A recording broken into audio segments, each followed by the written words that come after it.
It was just a photo of a girl with flowers, but what she's holding in her hand tells a different story. The afternoon sun filtered through the dusty windows of the Mississippi Historical Society archives in Jackson, casting long shadows across rows of filing cabinets that hadn't been opened in decades. Dr. James Mitchell, a documentary historian specializing in the Jim Crow era, carefully pulled out a cardboard box labeled Rural Mississippi, 1920-1925, uncatalogued. Inside, beneath layers of brittle newspaper clippings and faded documents, he found a collection of photographs. Most showed typical scenes from the era: cotton fields stretching to the horizon, wooden churches, dirt roads cutting through small towns. But one image made him pause.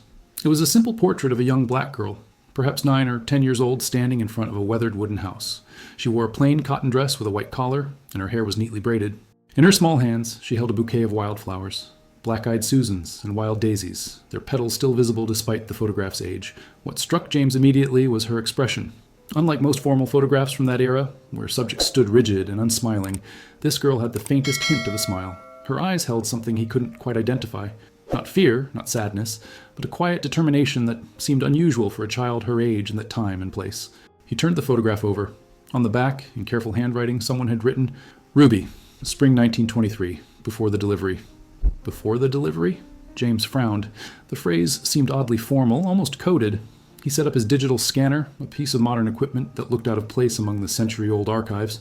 As the high-resolution image appeared on his laptop screen, he began the process he'd done hundreds of times before, zooming in to examine details that the naked eye might miss. The house behind Ruby showed the typical poverty of black families in the rural South during that period. Unpainted planks, a sagging porch, windows covered with cloth instead of glass. The ground was bare dirt, packed hard by years of foot traffic. But as James zoomed in on Ruby's hands, his breath caught in his throat. The flowers were there, clearly visible, but between the stems, partially hidden by the petals and held carefully against her palm, was something else. A small piece of paper, folded tightly, its edge just barely visible. James leaned closer to the screen, his heart beating faster. In all his years of examining historical photographs, he'd learned that people in dangerous times often hid things in plain sight. They passed messages, carried documents, and preserved evidence in ways that seemed innocent to hostile eyes. He zoomed in further, enhancing the image quality. The paper was definitely there, deliberately concealed among the flowers. What had young Ruby been carrying that spring day in 1923, and why had someone photographed her before the delivery? James reached for his phone. This discovery needed more investigation. James spent the next morning researching the historical context of Mississippi in 1923, surrounding himself with books, census records, and newspaper archives from that era. The picture that emerged was grim and suffocating. The 1920s in Mississippi represented one of the darkest periods for black Americans in the South. The Ku Klux Klan had resurged with terrifying strength, and white supremacist violence was not just tolerated but often celebrated. Black families lived under constant threat. Lynchings occurred with horrifying regularity, often for offenses as minor as looking at a white person the wrong way or succeeding economically. The legal system offered no protection. Jim Crow laws enforced strict segregation in every aspect of life. Separate schools, separate water fountains, separate entrances to buildings. Black citizens couldn't vote, couldn't testify against white people in court, and had no recourse when their property was stolen or destroyed. But what particularly interested James was the economic oppression. Black families were systematically prevented from owning land. When they managed to purchase property despite the obstacles, white landowners, backed by local governments and violent mobs, would often seize it through legal manipulation, intimidation, or outright violence. He found newspaper articles from 1923 describing land disputes, a euphemism for white people taking black-owned property. He read about entire black communities being driven out, their homes burned, their livestock stolen, yet some families resisted. Hidden in census records and property deeds, James began noticing something unusual. Certain black families had maintained land ownership throughout this period, despite the violence and legal barriers.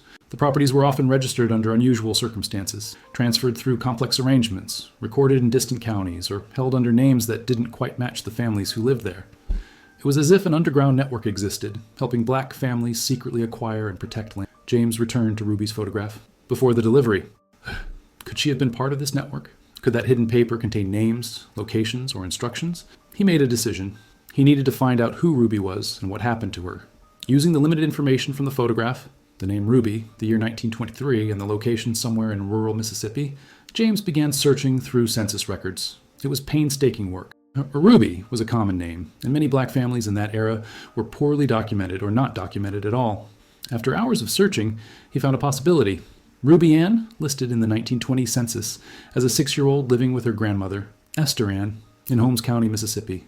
The address matched a rural farming area, but when he searched for Ruby in the 1930 census, she had vanished. No death record, no marriage record, no trace of her existence after 1923. James felt a chill run down his spine. People didn't just disappear from records without reason, especially children. Either something terrible had happened to Ruby, or someone had deliberately erased her from official documents. He needed to go to Holmes County and find answers. 3 days later, James drove his rental car down Highway 49, watching the flat Mississippi landscape roll past his windows. The delta stretched endlessly on both sides. Vast fields that had once been worked by enslaved people, then by sharecroppers trapped in economic bondage, and now by mechanized agriculture that had erased most traces of the communities that once existed here. Holmes County lay in the heart of the Delta, a place where history felt heavy and present.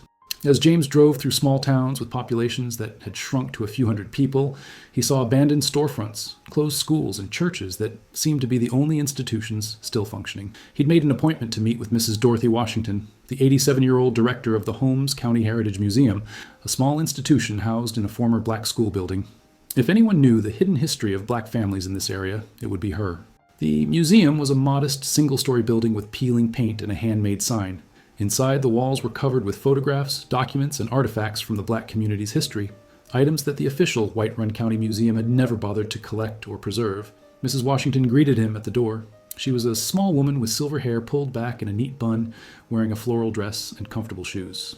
Her eyes were sharp and assessing as she shook his hand. "Dr. Mitchell," she said, her voice carrying the musical cadence of the Deep South. "You said on the phone you found a photograph of a young girl named Ruby from 1923. "Yes, ma'am." James pulled out a printed copy of the photograph and handed it to her. Mrs. Washington took the picture to a window where the light was better. She studied it silently for a long moment, and James saw her expression change. Surprise, then recognition, then something that looked like sadness. "Lord have mercy," she whispered. "I never thought I'd see this picture. You know who she is?" Mrs. Washington nodded slowly, still staring at the photograph. "This is Ruby Ann. She was my grandmother's cousin. The family thought all the photographs of her had been destroyed." James felt his pulse quicken. "Destroyed? Why?" The old woman gestured for him to sit down at a small table. She carefully placed the photograph between them, her fingers trembling slightly. "Because of what she did," Mrs. Washington said quietly. "Ruby Ann was part of something dangerous, Dr. Mitchell. Something that got people killed if they were caught. And what she's holding in that picture, hidden in those flowers, that wasn't just any piece of paper. What was it?" Mrs. Washington looked at him with eyes that held generations of pain and pride. "It was a list. Names and locations of every black family in 3 counties who had secretly bought land during Jim Crow. Ruby Ann was a messenger for the network that helped our people hold onto property when the white folks were trying to take everything from it." James stared at the photograph with new understanding. This child, holding her flowers and smiling her quiet smile, had been carrying information that could have gotten her entire community killed. "Tell me everything," he said softly.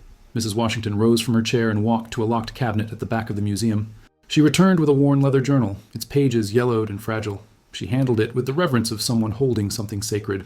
"This belonged to my grandmother," she explained, settling back into her seat. "She kept it hidden her whole life, only told me about it on her deathbed, made me promise to protect it. Inside here is the history that nobody wanted written down." She opened the journal carefully. The pages were filled with neat handwriting and faded ink, interspersed with names, dates, and what appeared to be crude maps. "In 1919, Mrs. Washington began, after black soldiers came back from World War I, something changed in our community. These men had fought for America and Europe, been treated with respect by the French, and they weren't willing to come home and accept being treated as less than human anymore." James listened intently as she continued. A group of black farmers, veterans, and church leaders started meeting in secret. They called themselves the Land Trust.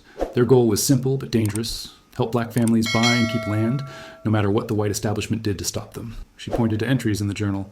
The system was brilliant because it had to be. When a black family wanted to buy land, they couldn't just go to the courthouse and register the deed. The white clerks would tip off the Klan, or the seller would back out, or suddenly the price would triple. So the Land Trust created a network. "How did it work?" James asked. "They used white intermediaries, usually poor white farmers who were sympathetic or needed money, to purchase land on paper. The property would be registered in the white person's name, but the black family would work it and live on it. The Land Trust kept secret records of who really owned what." She turned several pages in the journal, revealing lists of names paired with numbers and abbreviations that James didn't immediately understand. "But that created another problem," Mrs. Washington continued. "How do you keep track of dozens of secret land deals across multiple counties? How do you make sure that when the white intermediary died, the land would transfer to the right black family? How do you prevent fraud?" "The lists," James said, understanding dawning. "Like the one Ruby was carrying?" "Exactly. The land trust kept master copies of all transactions, but they needed backups, and they needed to update families when new purchases were made or when arrangements changed. They couldn't use the mail. Too easy for letters to be intercepted and read. They couldn't gather in large groups. Too suspicious. So they used messengers.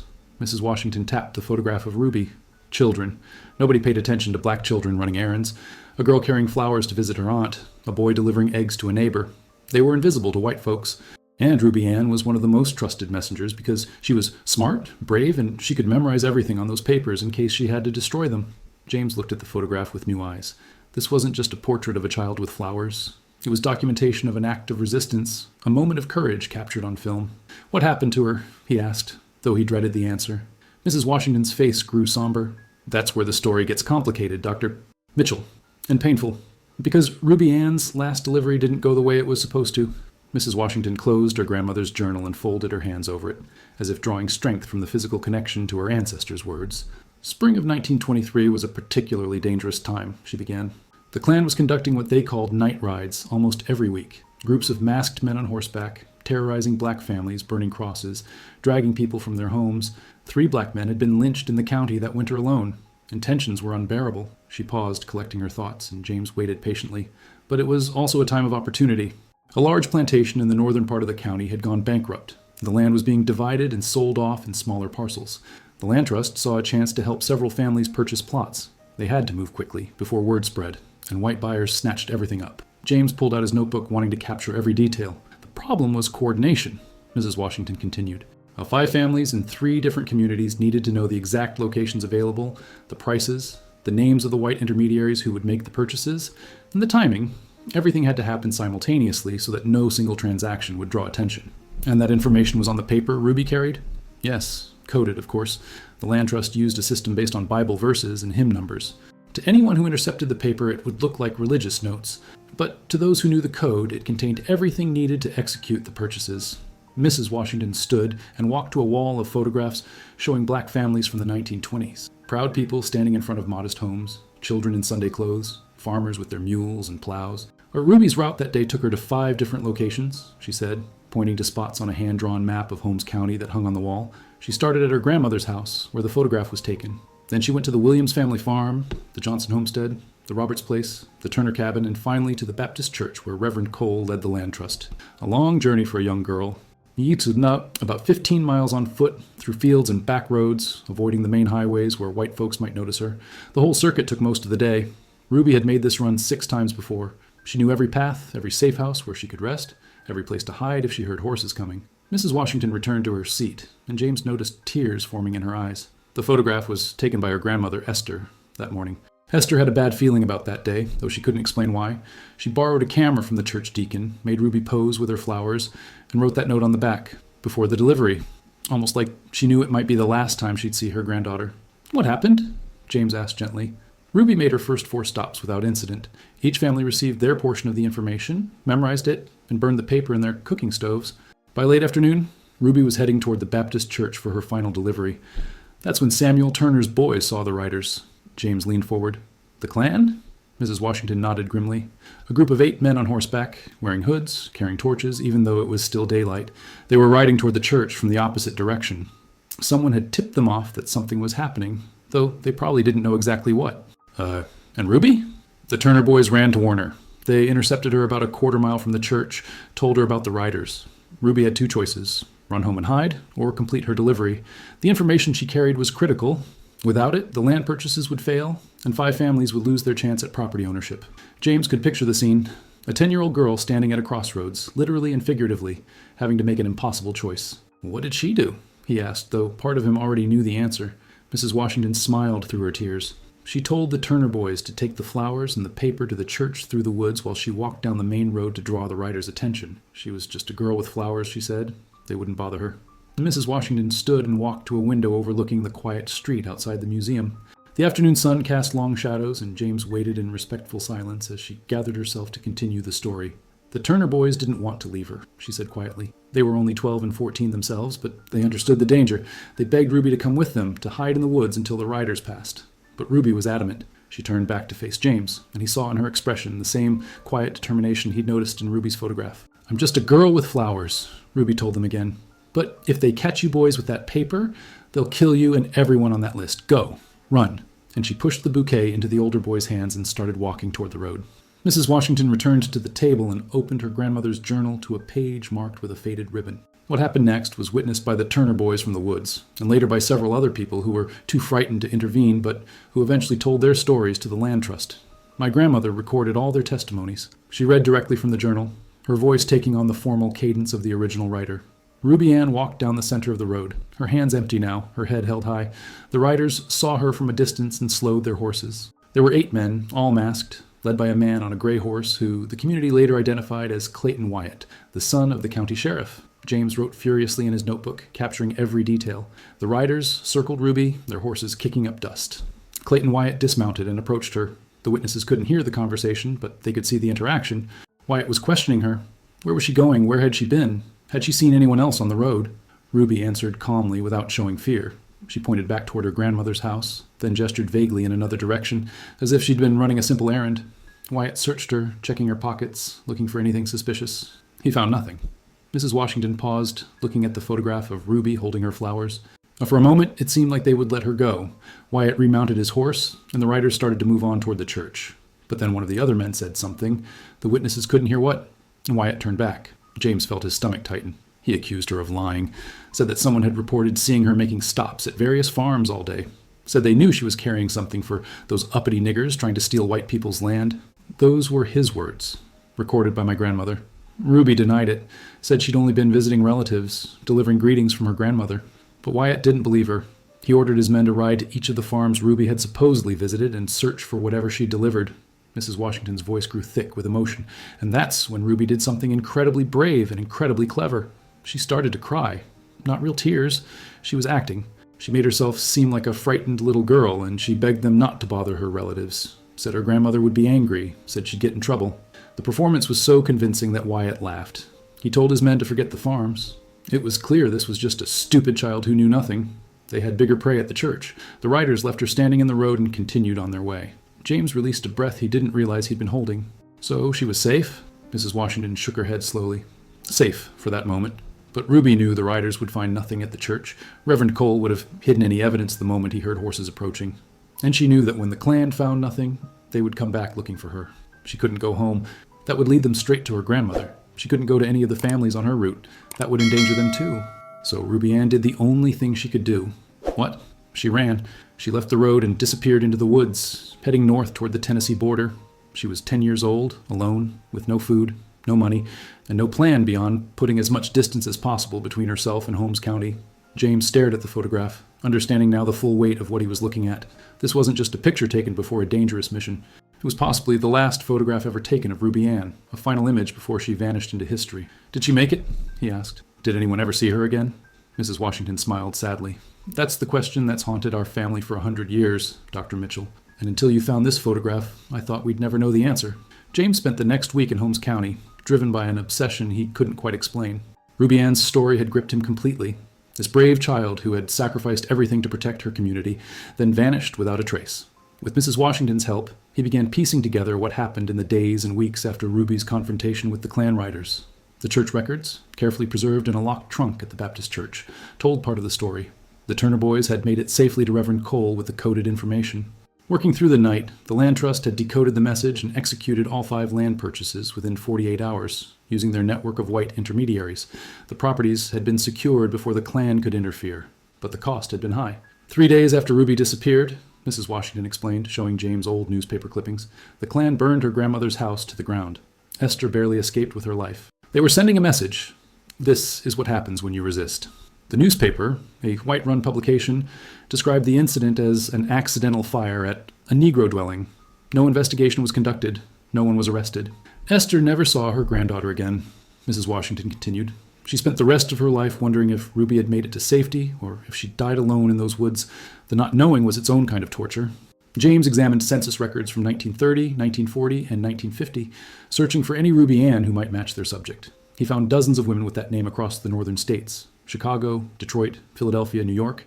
The Great Migration had already begun, with thousands of black families fleeing the violence of the South for opportunities in northern cities. But without a last name, Mrs. Washington explained that many families in the land trust network deliberately obscured their surnames to protect themselves.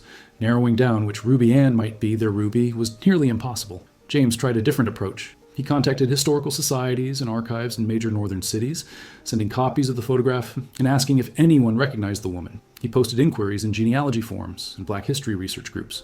He spent hours scrolling through digitized city directories and death records. Most leads went nowhere. One researcher in Chicago thought she recognized Ruby in a 1940s photograph of factory workers, but the image was too blurry to confirm. Another lead in Detroit turned out to be a different Ruby Ann entirely, already deceased with living relatives who knew their family history well. James was beginning to lose hope when Mrs. Washington called him with news. "I was talking to my cousin in Memphis," she said, her voice trembling with excitement. "She's been doing our family genealogy for years, and she remembered something her mother once mentioned. A woman who showed up at their church in Memphis in the 1940s, claiming to be Esther Ann's granddaughter. She was trying to find out what had happened to her grandmother." James felt his pulse quicken. "Did anyone follow up? Get a name? An address?"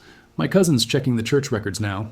The church kept detailed membership files. If this woman joined the congregation or even just attended services regularly, there might be documentation." 2 days later, Mrs. Washington met James at a small AME church in Memphis, a brick building that had stood since 1895. The current pastor, a kind man in his 60s named Reverend Thompson, led them to the church basement where decades of records were stored in filing cabinets and boxes. "The 1940s records are here," he said, gesturing to a section of cabinets.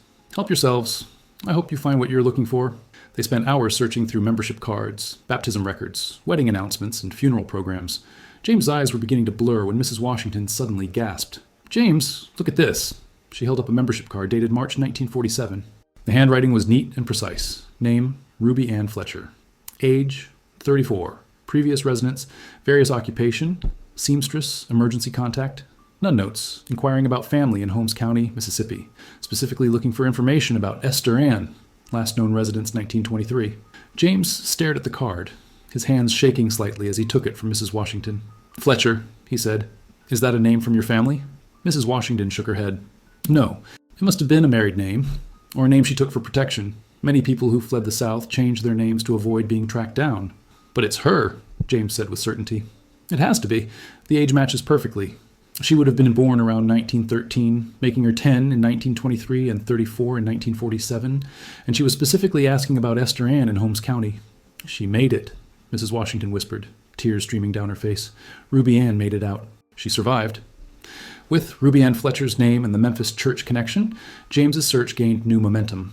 Working with local researchers and genealogists, he began tracing her life through public records, city directories, and census data. The story that emerged was remarkable. After fleeing Holmes County in 1923, 10-year-old Ruby had walked north for 3 days, sleeping in barns and abandoned buildings, eating berries and vegetables stolen from fields. She eventually reached the town of Clarksdale, Mississippi, where she encountered a black family named the Johnsons, who were also preparing to leave the South. James found this information in an oral history interview conducted in the 1980s with Margaret Johnson, who had been a teenager when her family helped Ruby. The interview was part of a Great Migration documentation project at a university library. "She was just a tiny thing, all scratched up from the woods, hungry and scared," Margaret had recalled in the interview. "But she wouldn't tell us her full name or where she was from, just said she was Ruby and that she could never go home. My mama didn't ask questions. We knew there were reasons people ran. The Johnsons had taken Ruby with them to St. Louis, where they had relatives and the promise of factory work. Ruby had lived with them for several years, helping with their younger children in exchange for room and board. By 1930, Ruby appeared in the St. Louis census as Ruby Johnson, listed as an adopted daughter in the household. She would have been about 17 years old. The census listed her occupation as seamstress, a skill she must have learned while living with the family. James found employment records showing that Ruby had worked at several garment factories in St. Louis throughout the 1930s. She had been part of a growing black community in the city, living in a neighborhood where Southern migrants supported each other, shared job opportunities, and created a culture that blended their Mississippi roots with their new urban reality. In 1942, Ruby appeared in another record, this time as Ruby Ann Fletcher, having married a man named Thomas Fletcher, a railroad porter originally from Alabama. The marriage certificate showed an address in North St. Louis, but the marriage appeared to be short-lived. James found a death certificate for Thomas Fletcher, dated 1945, listing cause of death as industrial accident. Ruby was listed as his widow, and her address had changed to a boarding house. It was after Thomas's death that Ruby had apparently traveled to Memphis, seeking information about her past. The church membership card from 1947 captured that moment. A woman in her 30s, alone, trying to find out what had happened to the grandmother she'd left behind nearly 25 years earlier. Did she ever find out about Esther? James asked Mrs. Washington as they reviewed these discoveries together. Mrs. Washington shook her head sadly. Esther died in 1944, 3 years before Ruby came looking. She died never knowing if her granddaughter had survived. And from what we can tell, Ruby never got that information. The Memphis church had no connections to Holmes County by that point. So many people had migrated that the old networks were broken. James felt the tragedy of that near miss. Ruby and Esther had both survived. Both lived for decades after that terrible day in 1923, but they never found each other again. What happened to Ruby after 1947? He asked. Mrs. Washington pulled out another set of documents. This is where the trail gets interesting. Ruby moved to Chicago sometime in the late 1940s. She appears in the 1950 census there, still working as a seamstress. But then something changes. She showed James a newspaper clipping from the Chicago Defender, a prominent black newspaper dated 1953.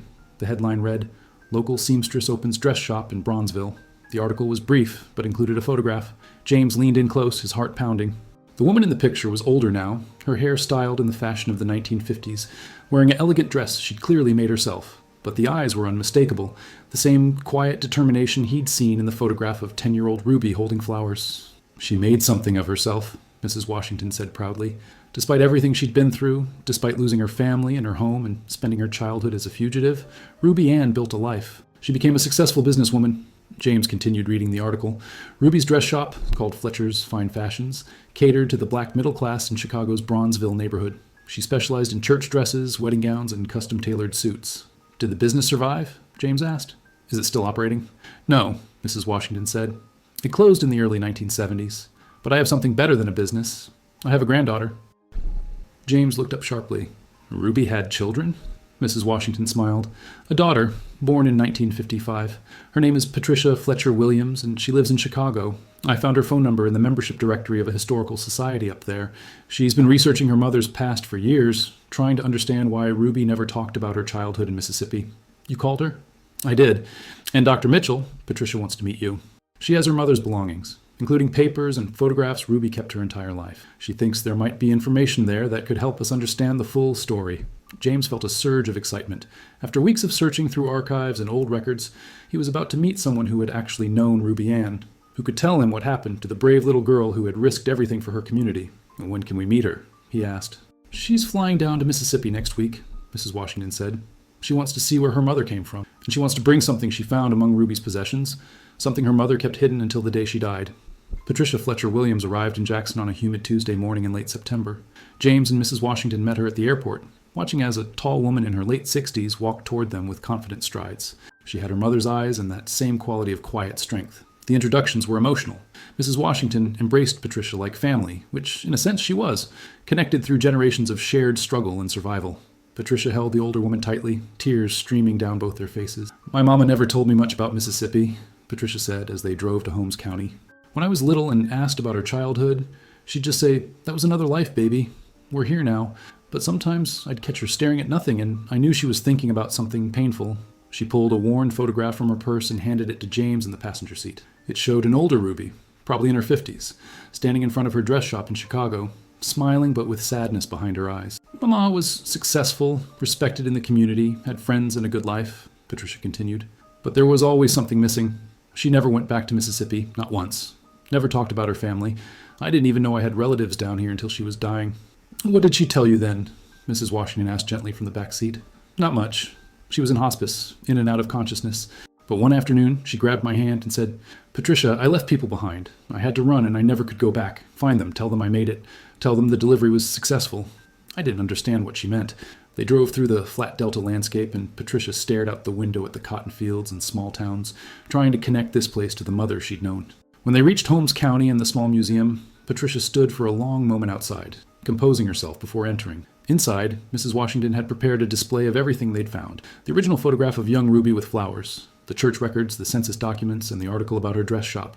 Patricia approached the photograph of her mother as a child and began to cry silently. "She was so young," she whispered. "Just a baby. How did she survive alone?" James gave her time, understanding that this was more than a historical discovery.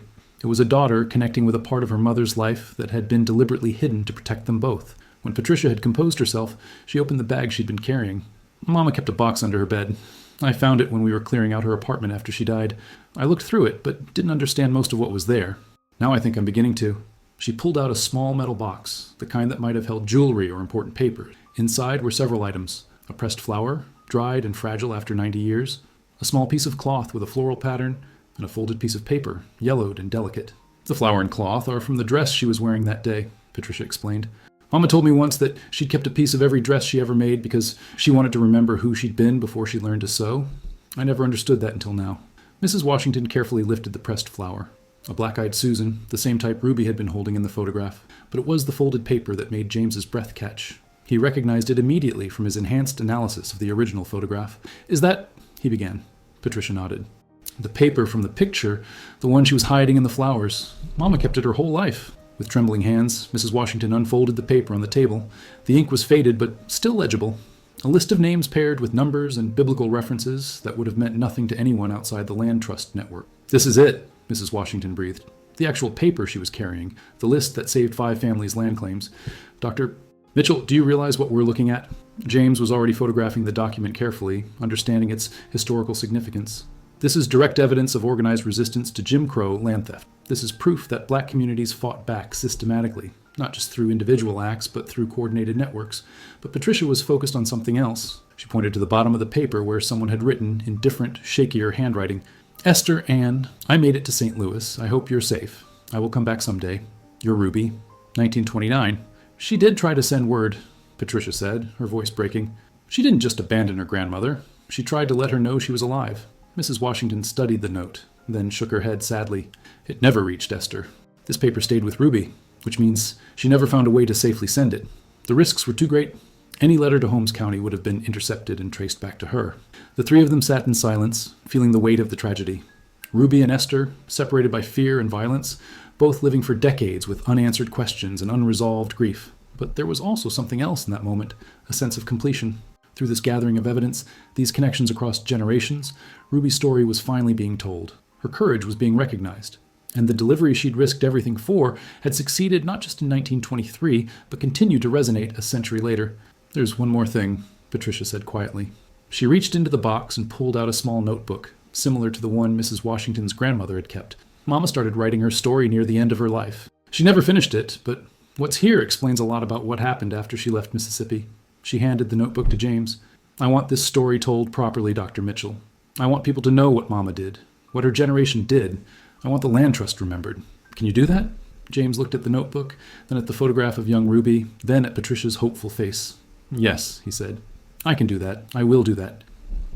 6 months later, James stood in the auditorium of the Mississippi Civil Rights Museum in Jackson, watching as nearly 200 people filed in for the special exhibition opening. The walls were covered with enlarged photographs, documents, and timelines telling the story of the Land Trust Network and Ruby Ann's role in it. Patricia Fletcher Williams sat in the front row next to Mrs. Washington, both women dressed elegantly for the occasion. Around them sat descendants of the 5 families whose land purchases Ruby had protected in 1923, the Williams, Johnson, Roberts, Turner, and Cole families. Through James's research, he'd located living relatives of each family and invited them to attend. The exhibition was titled Hidden in Plain Sight, Child Messengers of the Land Trust Network, 1919-1925. It documented not just Ruby's story, but the stories of at least 12 other children who had served as messengers for the network, carrying coded information, warnings, and documents that helped black families resist economic oppression during Jim Crow. James had spent months working with Mrs. Washington, Patricia, and other community historians to piece together the full scope of the network. They discovered that the Land Trust had helped secure property rights for over 80 families across 3 counties, preserving wealth and stability that would benefit generations. Many of those families still own the land today. Some had kept it within the family for a century, while others had sold it, but used the proceeds to invest in businesses or education for their children. The economic impact of the Land Trust's work rippled forward through decades, creating opportunities that would have been impossible without the foundation of land ownership. As James began his presentation, he started with the photograph that had begun everything. Young Ruby Ann, standing in front of her grandmother's house, holding flowers, smiling her quiet smile of determination. "What you're looking at," James told the audience, "is not just a photograph. It's documentation of an act of courage. Hidden in those flowers is a piece of paper containing information that could have gotten this 10-year-old girl killed. And she knew it, but she carried it anyway, because she understood that her community's future depended on what she did that day." He walked them through Ruby's journey, her confrontation with the Klan, her flight north, her decades of exile, her success in Chicago, and her inability to ever return home. He showed them Ruby's notebook, her written testimony about the fear, loneliness, and determination that had marked her early years. But he also showed them the victory. The land purchases had succeeded, the families had prospered, and while Ruby had paid a terrible price for her courage, her sacrifice had not been in vain. When the presentation ended, James invited the descendants of the 5 families to come forward and share their stories. One by one, they testified to how their families had held onto their land through the Depression, through World War II, through the Civil Rights Movement, and into the present day. A woman in her 80s named Grace Williams spoke about how her grandfather's farm, purchased through the Land Trust in 1923, had allowed her father to pay for her college education in the 1950s. She had become a teacher, and her children had become doctors, lawyers, and professors. A man named Marcus Cole, great-great-grandson of Reverend Cole, who had led the Land Trust, described how his family's land had been sold in 1998 for development, providing enough money to establish a scholarship fund that had sent 43 young people from Holmes County to college. Each story was a testament to the compound effect of Ruby's courage and the Land Trust's work. After the formal program ended, Patricia approached the display where her mother's photograph hung in a place of honor. She touched the glass gently, then turned to address the crowd that had gathered around her. "My mother never talked about being a hero," Patricia said, her voice steady and clear. "She just said she did what needed to be done. But I want you all to know something that she wrote in that notebook Dr. Mitchell showed you." Near the end, when she was sick and knew she was dying, Mama wrote, "I always wondered if running away meant I was a coward. Now I know that sometimes survival is its own form of resistance. I lived. I built something. I raised a daughter who never had to be afraid the way I was afraid. That was my second delivery, passing forward the freedom those families bought with their courage, and my grandmother taught me with her love." There wasn't a dry eye in the room. Mrs. Washington stood and embraced Patricia, then turned to address everyone. Ruby Ann's story is not unique. All across the South during Jim Crow, there were networks like the Land Trust. And there were brave people, often children, who risked everything to help their communities resist oppression. Most of those stories were never recorded because the people involved were too afraid to speak, and then they died before anyone thought to ask. She gestured to the exhibition around them. But now we're asking. Now we're listening. And we're discovering that resistance was everywhere, even when it looked like submission. We're learning that our ancestors were not just victims of oppression, but active agents fighting for their freedom and dignity, using whatever tools they had available, even if those tools were just flowers and a folded piece of paper. As the evening wound down, James found himself standing alone in front of Ruby's photograph. He thought about that moment in the Mississippi Historical Society archives when he'd first noticed the hidden paper in her hands. He'd been looking for a simple historical curiosity, but instead he'd found a story that challenged everything he thought he knew about resistance, courage, and the ways ordinary people fight for justice. Ruby Ann had been 10 years old, the same age as his own daughter. He tried to imagine his daughter making the choices Ruby had made, bearing the weight Ruby had carried, surviving what Ruby had survived. He couldn't. But then again, Ruby probably couldn't have imagined it either until the moment came when she had no choice. That, James realized, was the real lesson of Ruby's story.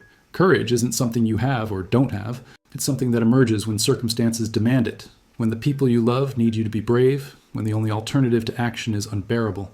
Ruby Ann had been just a girl with flowers, but she'd also been a messenger, a survivor, a builder, and a warrior. She'd carried a secret that could have killed her, saved families she barely knew, and built a life from nothing after losing everything. And now, 100 years later, her story would finally be told. The photograph would no longer show just a girl with flowers. It would show a hero who had been hiding in plain sight all along, waiting for someone to look closely enough to see what she'd been holding in her hands. Not just a piece of paper, but the future of her community, folded small enough to hide, but powerful enough to change everything.